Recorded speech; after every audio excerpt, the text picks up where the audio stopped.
And now we will start by putting the hook in the vise. Always a good idea to try to mask the point of the hook inside the jaws of the vise.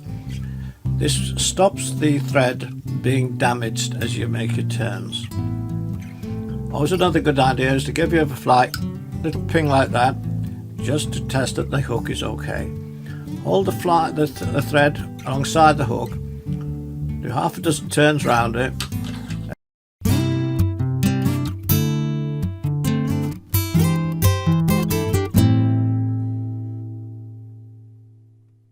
Hello there, welcome back to lesson 2 for beginners. Today we're going to tie the dalbag, which is Welsh for little devil. This is a fly you can't be without in your box. The materials you're going to need for this fly are very simple. Much larger, with a more pronounced gold rib and a more scruffy appearance than the old timers used to like. I think you'll find this is a winner. Now let's show you the materials you'll need to do it. Bobbin holder with brown tying thread, gold head beads, dubbing mix, beeswax, gold ribbing, dubbing brush, and I will tell you more about this later, are branded by a certain Frank Sawyer, who was a river keeper on the River Itchen. In those days it was done purely with pheasant tail fibres and copper wire. Nowadays, for the reservoir men, it is in larger sizes up to Longshank 6 and in a variety of gaudy colours on the thorax. You wouldn't Antram.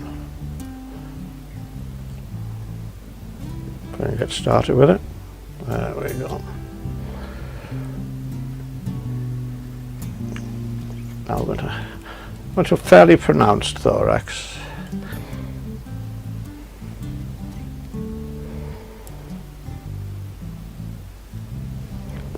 Almost a bolt. I would like to say thank you very much for the comments and feedback which you've posted. Until the next time, from Dave Camis and the team, happy fishing.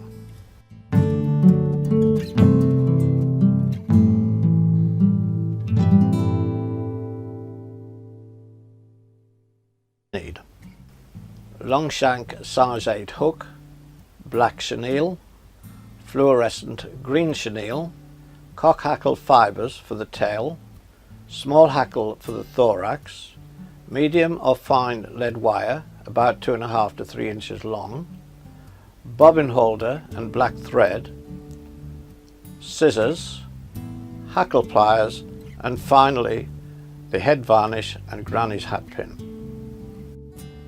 And now for lesson 6, the Montana nymph.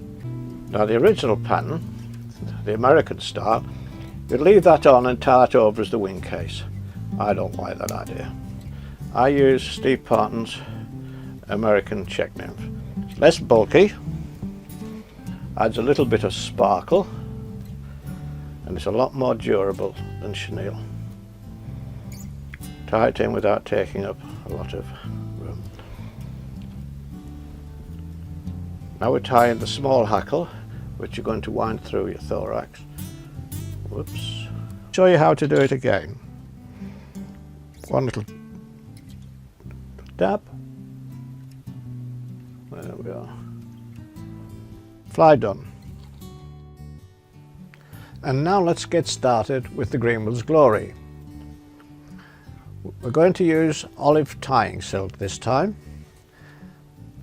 And the hackle we'll be using is a cock hackle. You can see the fairly distinctive black band down the middle. That is a give it one turn, and we'll dispose of the wire. Get hold of the wire, just it's gone. Makes off a nice neat head. Another 2 double half hitches.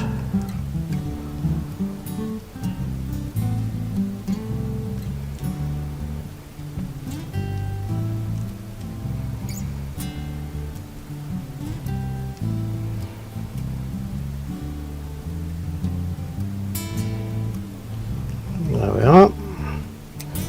What we do with the tail, skin, otherwise it just cracks up on you. And here we go with today's fly, the minke. We're going to use a long shank 8 hook today. For these you can use 6, 8s or 10s.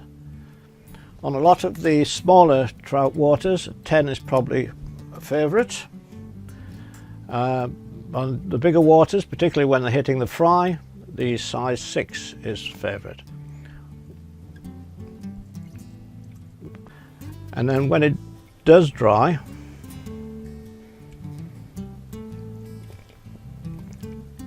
it's pulling on itself just to shrink it. It just makes it an even tighter fit. Why did that securely?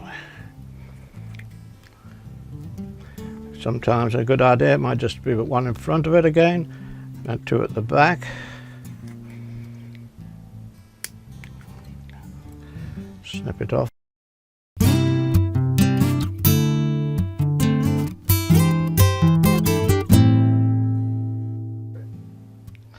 Hello and welcome to the first intermediate lesson. Lesson 1 will be the Texas Rose, a variant on the once very popular muddler minnow.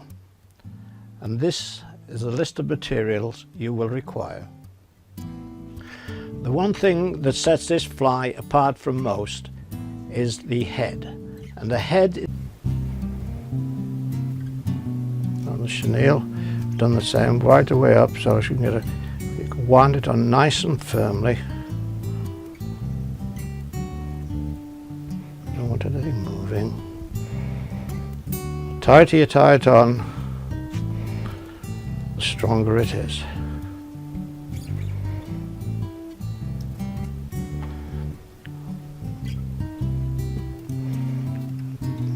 Do your rib nicely spaced. Try to aim for about 4.